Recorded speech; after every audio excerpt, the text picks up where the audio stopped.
Hey, welcome back to the show, guys. Hope you all had a great Christmas. It's the first show of 2024 for me. I've had a good break, but I really miss just making these videos, actually. I had a break on purpose, but I really love doing it. I'm looking forward to seeing where this year just takes us with the show, and I don't know where it's going to go or what we're going to do, but as long as we're just here having fun and just talking about tones, I think it's a good time. But for today, I thought I'd just try and explore tones with the Victory VX Kraken Mark II.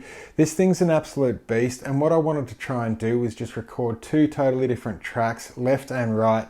Use channel 1 for the left and channel 2 for the right. Channel 1 is very much just like a very warm sort of JCM 800. It's a very rich sounding channel. It's got a lot of substance to the tone, really good overtones and elements that I love. And when you boost that with an overdrive, for this one I love using the Zakk Wylde. It just seems to match this amp. All different amps have different personalities. Like Ibanez Tube Screamer just goes with the JCM 800 perfectly. Like nothing else seems to sound as good as that. Like with the Marshall DSL, I've just found like the Electric Eye Mud Killer, the Boss DS1, but some amps you just find a match of overdrive and amp that just seems to carry it perfectly. And in this case, yeah, the Zakk Wylde. The Fortin Zul I'm just running through the effects loop, but also using the key in, key through feature, and it just sits behind the Zakk Wylde OD as well in the front. But the basic raw tone of the amp without the Zakk Wylde pedal engaged.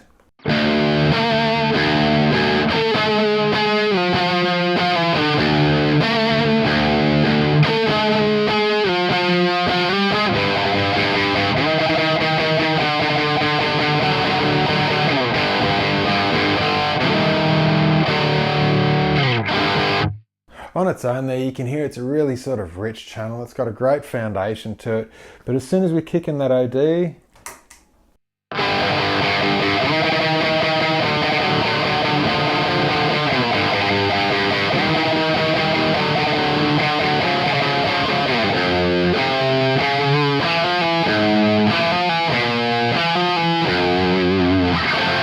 and with that OD just pushing the front end, it just seems to saturate a whole lot. It's a really thick, thumpy, heavy sort of channel. It's fantastic for recording with.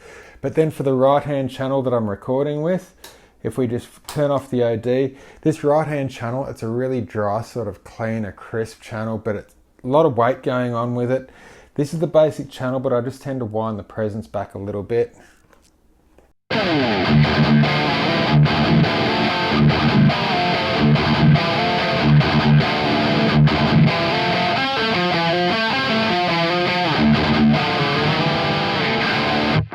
It's a really sort of aggressive, dry channel. It's fantastic for all sorts of metal, that one, but I always just wanted to see what it sounds like when you blend them both together, and I'm not doing anything over the top. I'm just recording left and right about 45 to 50% each way, bringing the volume down just a little bit. I'm not adding compression. I'm not doing anything at all to the post-production.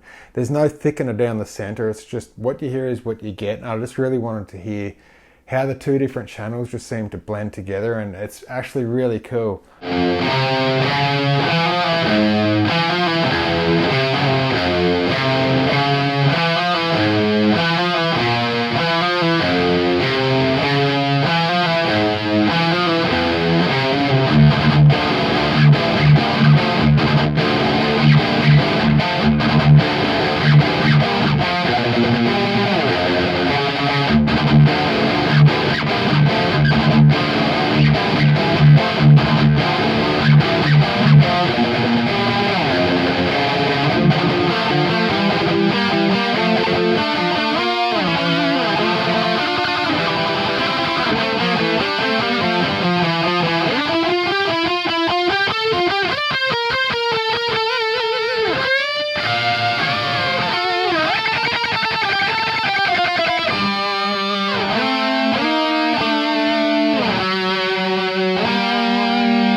And for the guitars that I'm using today, on this side I've got my Joe Duplantis Charvel signature guitar.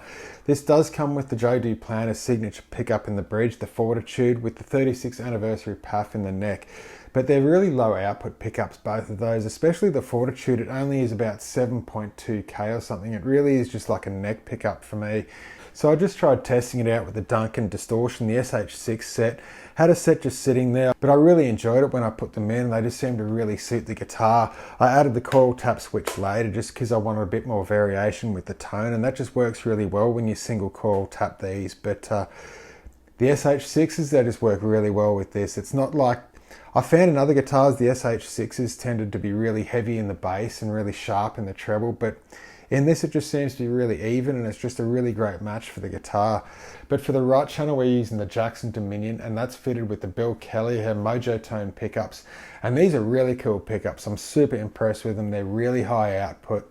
They really push the signal and just break things up. They match perfectly with channel 2 on this amp, just because it's a really sort of dry, tight channel. And with those pickups, they just tend to just push it a little bit more, and it just seems to saturate more. But they're like a hybrid pickup between an Alnico and a ceramic in the coils, and it's a really cool sound. If you haven't tried them out, I really recommend that you do. They're unlike any pickup that I've really tried. You can't put your finger on it, but sort of like a JB, sort of like a Duncan Distortion. It's just a cool blend, but either way, I think it just gives us a really good mix between the two guitars.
For outputting the tone today, again, we're going through the 2 notes Torpedo Captor X, you can see there. And actually with this, I usually simulate the Dave Mustaine 412 with the V30s. But recently I've gone back to using the standard, like the 2 notes badged Marshall cabinet that they've got in the software. It's free with the Captor X when you get it, so you don't have to actually download anything. And it's a really cool sounding cab. If anything, it sounds almost like my Nolan 36V there. It's got vintage 30s in it, it's a 412, closed back. I've got an SM57 pushed up to it about 40% off. You can see the settings there. I find it's a really cool natural sound. And with the 2 notes software, I find if you just use the one microphone, you don't try and blend two together. It tries to get a little bit too fancy for the software. If you just have the one microphone, I think you get a more true to sound sort of tone coming through that simulates a real cabinet. I find when I start blending and putting 2 microphones on there, maybe sometimes they just don't react as well as they should, but a single microphone, you just get a really honest, true sound. So it's such a cool bit of gear that's changed the way I record entirely. I can just do everything absolutely silent. And another addition I've made for the amp rack, instead of having those folded fascias that I have just mount the pedals, I've now just installed some Zuzz fasteners on a piece of metal that picks up in the rail. This is actually a piece of rail that is for aircraft, like all the avionics mounting pieces that go in the center console. So I'm using that same principle here and just mounted a piece on with the little bits of Velcro, and it means that I can just move the pedals wherever I want to, and you don't have to actually like slide things in and out of amps. You can just change the pedal placement for whatever amp you're using, and it seems to work. The whole rack is awesome, but I get a real kick out of just making what I need, like out of necessity, and just making bits and pieces, making mic stands, making the holders, making racks. Like, to me, it's just really fun. I just get a huge kick out of making what I need. But all that being said, guys, really hope you had a great time over Christmas, and it'll be a cool year. I'm really looking forward to it. So stay tuned, and I'll see you next time. Bye.